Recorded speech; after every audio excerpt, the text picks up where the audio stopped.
Assalamualaikum warahmatullahi wabarakatuh. Kembali ke pertemuan berikutnya ini, pertemuan ke-10 dan ke-11 ya. Kita akan bicara tentang industri mikrobial produk pangan bagian pertama. Pada bagian pertama ini akan dibahas tentang produk susu fermentasi yang terdiri dari keju, yogurt, dan minuman susu probiotik.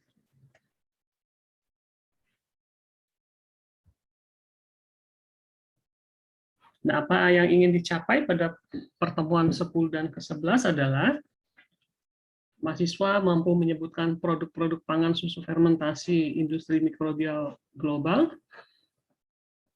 Yang berikutnya, mahasiswa mampu menjelaskan prinsip dan proses fermentasi dari susu fermentasi tersebut. Ya. Kemudian mampu membedakan karakteristik produk dari ketiga produk tersebut. Oke. Nah, kita tahu keju berasal dari bahan bakunya adalah susu ya, dengan fermentasi asam laktat, kemudian terjadi perubahan keasaman, dan kemudian dihasilkan penggumpalan protein dari susu, kemudian akhirnya diperoleh gumpalan tersebut yang diproses lebih lanjut, kemudian produknya kita sebut dengan keju. Nah, secara komposisi sebenarnya komposisi tetap sama ya. Nah, kita bisa lihat bahwa nanti pada pembuatan keju ada pemisahan whey yang berupa cairan, sehingga secara komposisi yang sangat membedakan adalah airnya ya, pada keju dan pada susu. Tentu saja komposisi yang lain juga berubah, tetapi yang paling banyak hilang itu adalah air ya, sehingga boleh dikatakan pembuatan keju itu adalah membuang air, kemudian memekatkan komponen yang tersisa ya, terdiri dari protein pertama ya, kemudian lemak dan sisa komponen yang lainnya. Nah, mengapa bisa seperti itu? Ada peran dari bakteri asam laktat.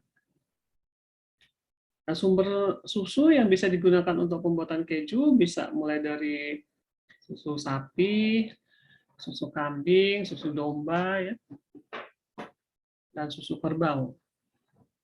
Itu yang merupakan jenis-jenis susu yang lazim digunakan untuk dibuat keju di seluruh dunia. Ya. Nah, langkah dasar sebenarnya intinya adalah penambahan bakteri asam laktat, kemudian dari aksi bakteri asam laktat itu akan menghasilkan asam yang menyebabkan penggumpalan pada susu yang disebut dengan curd atau bahasa Indonesianya biasa disebut dengan dadih.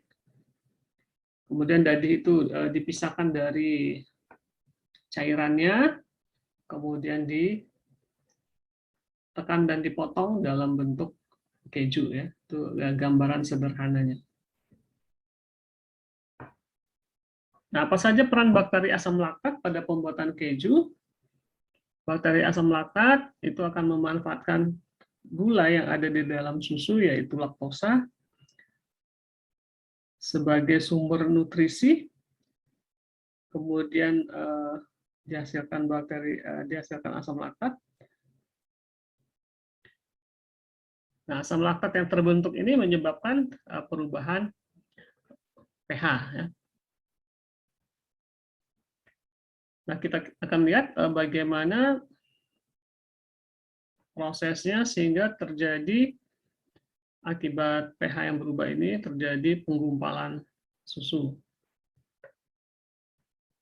terkait dengan protein utama pada susu, yaitu kasein. Nah, sifat secara umum kan memang ditambahkan asam bisa bersifat menggumpal ya, terjadi penggumpalan. Nah, bakteri apa saja pada pembuatan keju? Itu ada 2, bakteri mesofilik dan bakteri termofilik.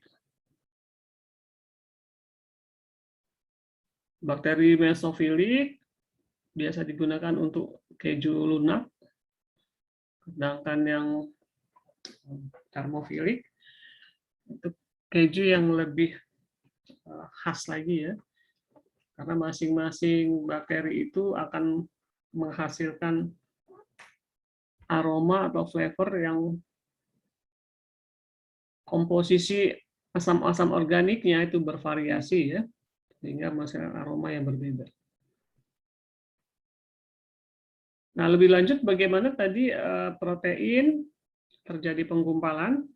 Jadi secara normal molekul kasein itu terbungkus dengan kompak bersama dengan kalsium dan fosfat ya, membentuk yang disebut dengan misel mikroskopis seperti ini ya. Dan luarnya ini bermuatan negatif sehingga dia terdispersi di dalam cairan. Nah, kehadiran dengan asam organik tadi yang menyebabkan pH menjadi turun, molekul kasein ini menjadi terbuka. Nah, karena terbuka, antar molekul kasein bisa terhubung satu sama lain ya, antar miselnya, sehingga karena terhubung seperti bawah ini, dan kalau itu banyak, terbentuklah suatu struktur jaringan yang secara fisik menjadi gel semi padat. Ya. Nah, tentunya kepadatan yang diinginkan tergantung dari jenis kejunya, itu akan sesuai, susunya harus dikondisikan pada suhu, pH, dan waktu yang tepat ya. Terutama pH ya. Nah, secara umum gambarannya pembuatan keju adalah seperti di gambar ini ya. Pertama susunya tentu harus dipasteurisasi terlebih dahulu ya. Kemudian standarisasi, difiltrasi ya. Nah, setelah siap baru dilakukan fermentasi dengan mikroba, dalam hal ini bakteri asam laktat ya. Nah, untuk pembuatan keju yang lebih padat, biasanya ditambahkan enzim yang berasal dari rennet ya. Kemudian curd-nya atau dadihnya dipisahkan dari cairannya, kemudian dilakukan pemotongan untuk kemudian dilakukan proses lebih lanjut sampai ke pencetakan dan pematangan untuk dihasilkan keju yang sangat keras di sini ya. Nah, kalau diinginkan keju lunak cukup di ini ya, pemisahan whey, kemudian curd-nya ini sudah bisa menjadi keju lunak.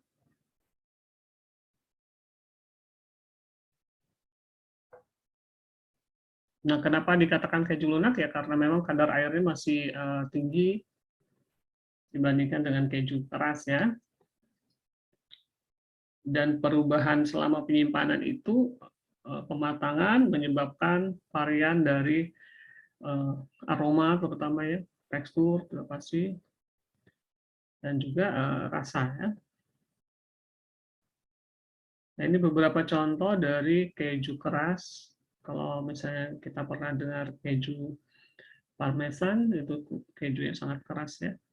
Dan biasanya semakin ke sini, semakin keras, semakin mahal harganya ya, tentu saja karena prosesnya lebih lama dan lebih panjang. Nah, pada keju lunak,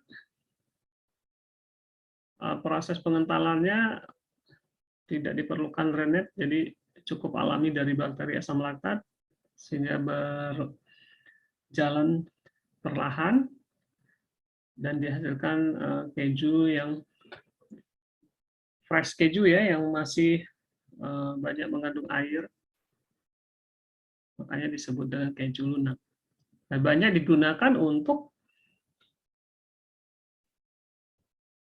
berbagai roti, olesan roti, sebagai olesan roti, dan flavor keju, produk-produk cake juga seperti itu. Bisa digunakan itu. Nah, pada pH berapa misel mulai saling menempel itu terjadi pada pH 5 ya, sekitar 5-an. Kemudian mulai terjadi penggumpalan setelah pH tercapai 4,6. Jadi itulah sebabnya kenapa tadi pH, pengaturan pH itu menjadi sangat penting dalam pembuatan keju ya. Nah, khusus keju keras itu karena diinginkan curd yang lebih kencang, yang lebih padat, ditambahkan enzim Rennet.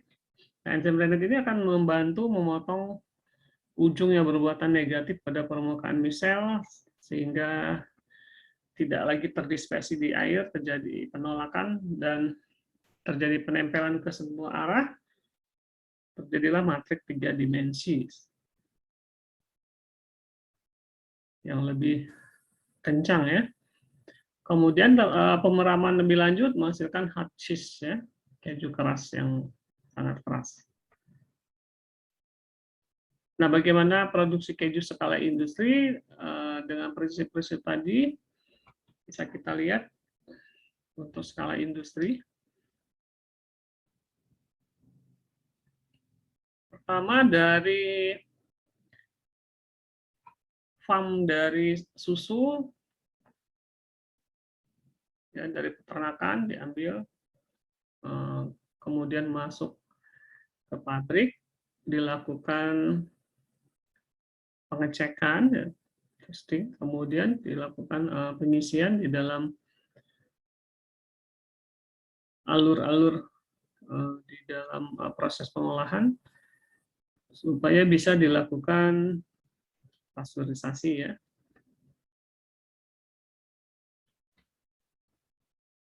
Nah, kalau sudah siap, kemudian ditambahkan tadi Lactobacillus dan Streptococcus ya, bakteri asam laktat, kemudian ditambahkan Rennet ya kalau ingin diproduksi keju keras ya. Ini ilustrasi penggumpalan.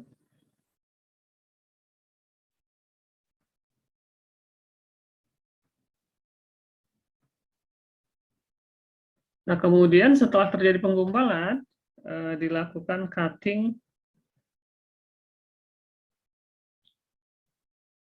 supaya nanti whey benar-benar terpisah dari cute-nya ya, sehingga nanti cute-nya bisa dikumpulkan agar lebih dapat memisahkan antara whey dan cute-nya ya.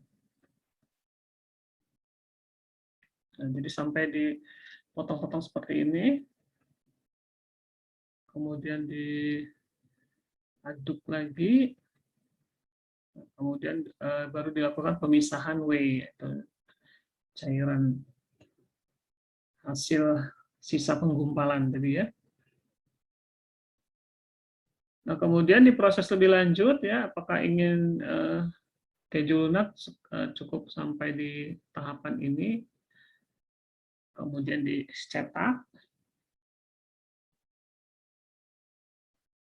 atau kalau ingin dibuat keju keras maka dilakukan penggaraman dan dicetak.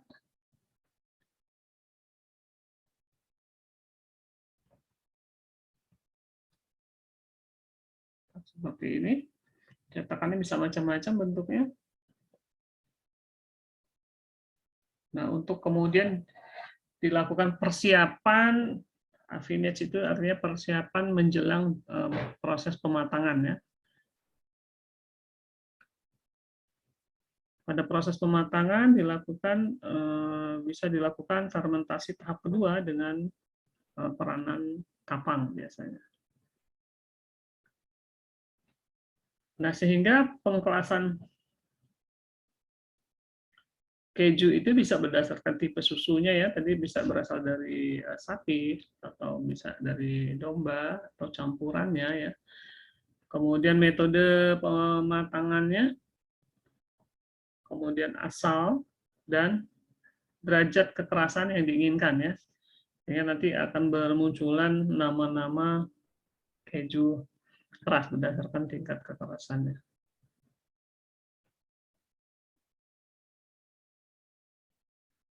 Terima kasih. Demikian untuk pertemuan berikutnya, kita akan lanjutkan dengan yogurt dan minuman probiotik.